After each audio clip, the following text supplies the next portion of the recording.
सम्मेलन को स्वागत करुच्ची। मो सहित उपस्थित अच्छा विजु छात्र जनता दलर सभानेत्री इप्सिता साहू महोदय। बंधुगण, आज एक अत्यंत गुरुत्वपूर्ण प्रसंग को लेकिन आम सांबादिक सम्मेलन को आसीचु। 2 दिन तले माननीय प्रधानमंत्री जितेबले देश को संबोधन कले, बुद्धिजीवी माने एवं देशवासी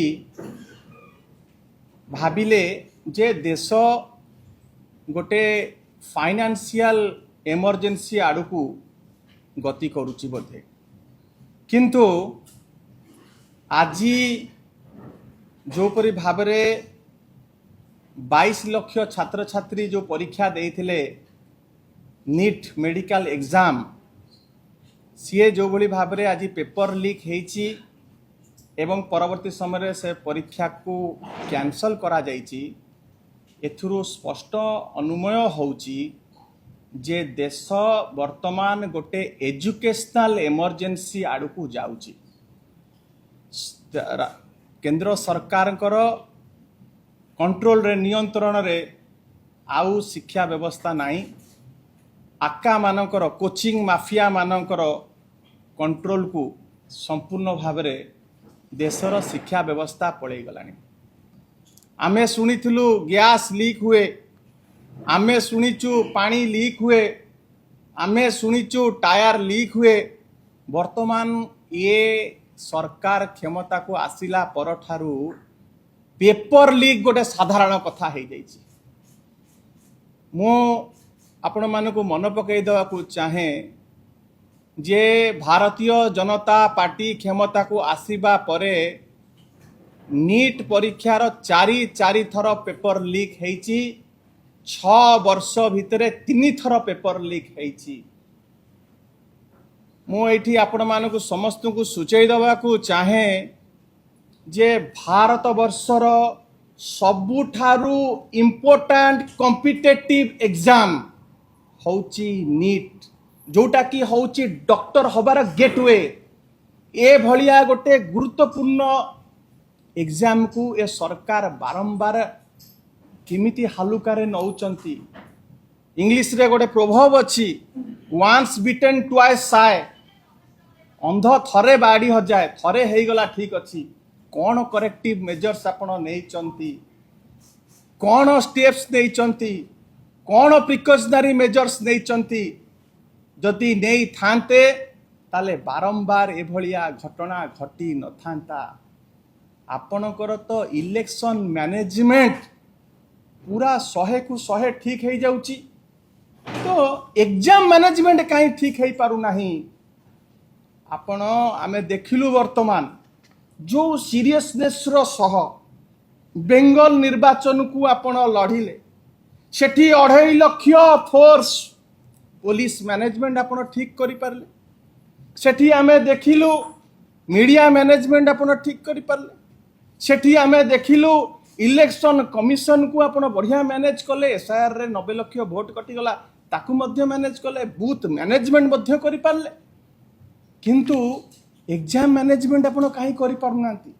जो फोकस, जो सामर्थ्य, जो शक्ति आपण खटेई दौचंती इलेक्शन जितिबा पाई, गोटे राज्य पर केमती आ गोटे राज्य को जय करिबा, एटा ही होउची सरकार को मूल एजेंडा, मूल फोकस। जति तार 100 भागरु भाग्ये ए एग्जाम मैनेजमेंट रे से माने लगेई थांते, ताले आज 22 लाख छात्र छात्री एवं तांकर जो अभिभावकर स्वप्न भांगी जाई नता। आज पिलांकर भविष्यत अंधार पे माने ठेली देइचंती। मोर माननीय प्रधानमंत्री को गोटे निवेदन रहिबो, अपील रहिबो जे पिला मानकर कॉन्फिडेंस संपूर्ण भाव रे भांगी जाइछि। आपण परीक्षा पे चर्चा करि पारुचंती, आज देशवासी को आसिक संबोधन करिवे कि 22 लाख छात्र छात्री एवं ताकर अभिभावकर कथा तांकु संबोधन करिकी तांकर जो कॉन्फिडेंस ब्रेक करछि, तांको कॉन्फिडेंस को रिस्टोर करिवे कि, आश्वासना देबे कि एवं अभिभावक मानकु सांत्वना देबे कि। ये छोटिया घटना घटी नहीं। एवं मंत्री माने जति तांकर विभाग उपरे गुरुत्व दौथान्ते समीक्षा करुथान्ते ताले बारंबार एभली घटना हुअंता नाही। मंत्री माने तो निर्वाचनी दादन काम रहीकि तांकर क्लांत मेंटुरी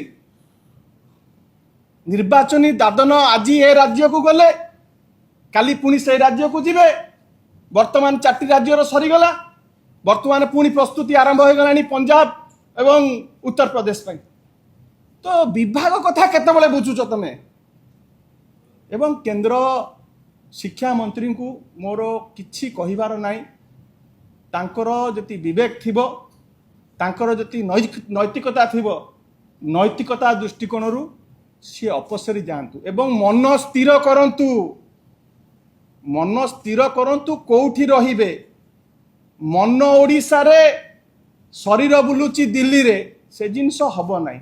जति ओडिशा पाई तमर इच्छा अछि ताले अपसरी जाइकी स्टेप डाउन करि जातु एज एजुकेशन मिनिस्टर चली आसतु ओडिशार दायित्व नियंतु। किंतु एमती लक्ष लक्ष छात्र छात्री भविष्य संगे खेलतु ना। आज तांको पाखरे उत्तर नथिला मु देखिली वर्तमान जेतेबेले सांबादिक बंधु माने पचारुचंती जे कोन पाई चारि थर नीट परीक्षा पेपर लीक होउची एवं बातिल होउची तांको पाखरे उत्तर नथिला। सांबादिक मानकु एड़े जाई कि चली जाउचंती। ये अत्यंत दुर्भाग्यजनक घटना बारंबार जिनस होउची एवं राज्य सरकार को मध्य मु सतर्क कर देबा को चाहूची। जो राज्यर मंत्री माने अछंती आपणकर ओडिशा रे 23 मासरे 23टा पेपर लीक स्ट्राइक रेट होउची 100%। तांकर क्षमता को आसीबा परे केंद्रर 4 थर पेपर लीक आंकर 23 मासरे 23टा पेपर लीक आंकर स्ट्राइक रेट होउची 100%। जति निर्वाचनी दादन परे आसिकी क्लांति मेंटी गलानी ताले विभाग उपरे ध्यान दियंतु। कारण आगु को बहुत परीक्षा आसुची सेठी मध्य आमर संदेह रहउची एवं भय रहउची ये आगु को मध्य ओडिसा रे मध्य ए जो चलीची तांकर पेपर लीक कार्यक्रम से मध्य एठी मध्य जारी रहइबो। एवं केंद्र मंत्री तांकर विवेक को पचारंतु एवं अपसरी जातु। वर्तमान मु अनुरोध करूची इप्सिता साहू को आमर छात्र सभापति से रखिए।